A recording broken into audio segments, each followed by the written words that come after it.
Yeah, Swano Mick here. That's a big Wedge Tail Eagle up there. I don't know how many hundreds of metres he's up in the air. I've got my iPhone zoomed in as far as I can.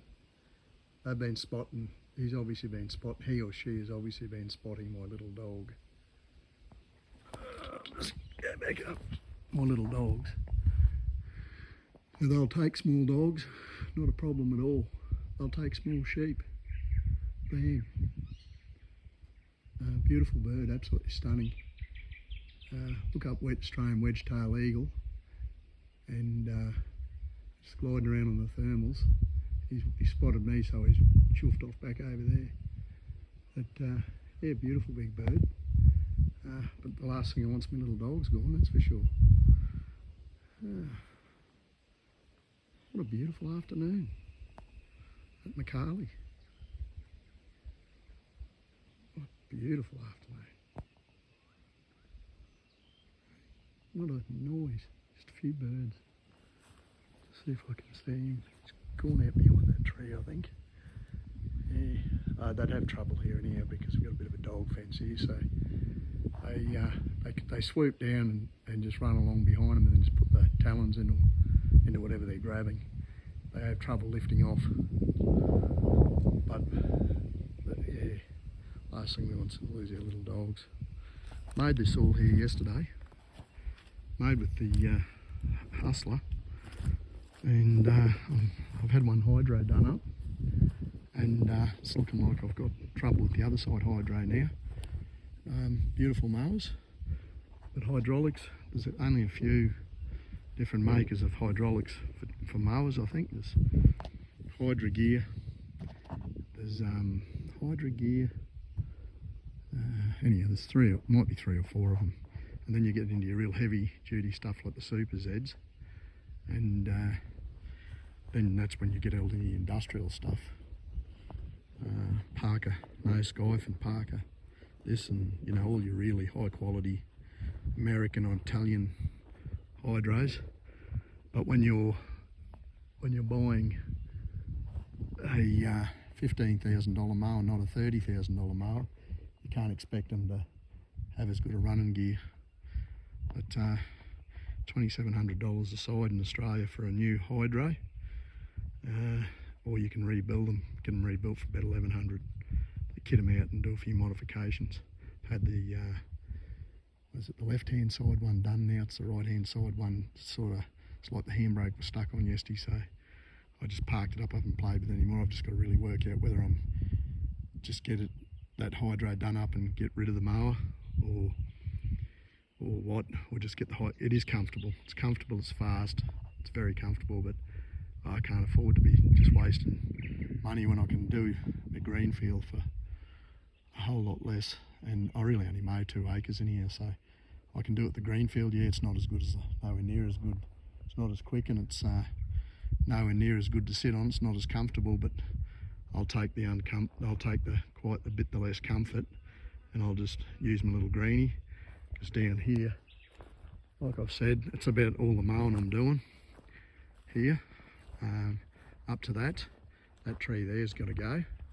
That one there with the white line through it, because it could fall on this container and our little bug, a little pod. All this is all okay. I don't think it's a problem. Plus it's all leaning to the east anyhow. Whereas that big fella there, he's got a fair bit of wood back towards our shipping container there.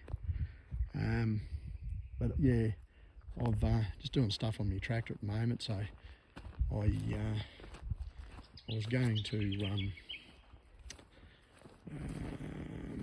pull the rest of this down, but I've been busy today fiddling around with stuff all day in the shed, just making it a bit more vermin proof, and I was going to pull this down, but I'm going to leave it until I just got to put some new bearings in on my right hand planetary, new wheel bearings, and also kingpin bearings. So I want to do that before I do any more work with it.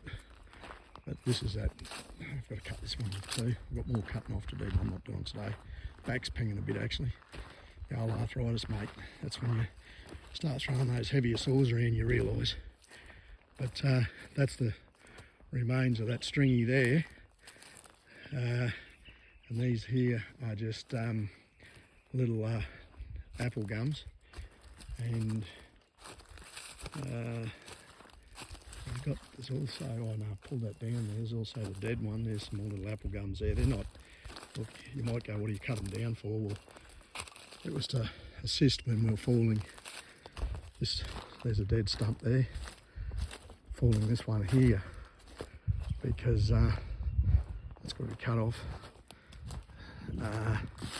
So he fell out that way, straight towards that apple gum there, and these were all leaning over, and it would have just, when you're falling that, you don't want the head of this tree to get tangled up in other stuff, because I was down there with the tractor, so we had a pulley block off that apple gum. Professor Pete had that. We had, you would have seen the rope up high in the tree, and I was down here with the Sami, so we had a 90 degree from there, so we're pulling the stringy bark over towards that apple gum there. Didn't quite reach it, you can see where it's landed. I've pushed it farther around a bit with the tractor. So a rope to there, pulley block, and down a 90 degree angle, and I was back down here with the tractor. So yeah, that's what happened. And it went off beautiful. It was just on dark. We had a massive day. And I tell you what, like I said, I've gone on a bit about him, but old Pete, Professor Pete, I don't even know Pete's last name, but he is a very good and very safe operator. He's at in Stanthorpe, or I think he's at up past Applethorpe, up at little town next on from there. Oh, I can see the cliff over there today beautifully this afternoon. There's a cliff that actually, when it's really raining a lot, you can see it there. So just to the right hand side, you can see the closest second mountain range, second range, and there's a cliff face there, and that actually gets a waterfall running off it when it's wet. When it's wet, I'll actually show yous. And today you can see there, back up to the northeast. So northeast, you can see the shade on that hill there, and then that's a big flat area down in the valley that runs, I suppose, there's a big mountain range up there behind that, and mountains too. Mount Lindsay is further to the right, but I use my videos are going a long time, my vlogs, because once I start talking about this stuff, I get, you know, can just keep going on about it, and some people want to hear it, some people don't, but anyhow, I like documenting it. I can't see, where is it? No, I think I can just see, it's in, must be smoke, so I can just pick, man, yeah, hang on. No, you won't see it through the iPhone anyhow. So anyhow, look, I'm going to leave it at that. That's 8.5 minutes. Swano Mick. You'll have a lovely day. Swano Mick, out.